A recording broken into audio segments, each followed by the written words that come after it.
ખેરાલ કો હું માતા બોલી કે તમારી સુધારો માતા મુસલમાન ના ઘેર બેઠી છે અને મુસલમાન સુખી થઈ ગયા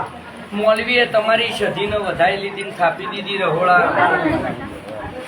હું માતા બોલી 34 વર્ષથી 44 વર્ષથી માતા લાવી છે ઘેર ઘણી વાર લાયા પણ ઘેર ના આવી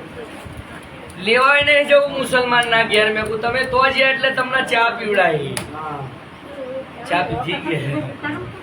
મૌલવી કે માતા મૌલવી આ ના લઈ જા દીધી હલવાઈ જા પણ તું પટેલ ન લઈને આવું ઓગળી નહીં કરવાની તમારી સધી ઘેર આવે શિકોતર આવે મેલડી આવે વીર આવે એટલે એમ કે હું આઈજી ને બનાવી દે તો હું એ હું જતો ને ડબ્બો ગોળીઓ બંધ થઈ વણઝારા હા બોલો મેરડી માતાનું મંદિર ચારે બનાવવાનું છે આ 15 દિવસથી બીમાર થઈ ગઈ છે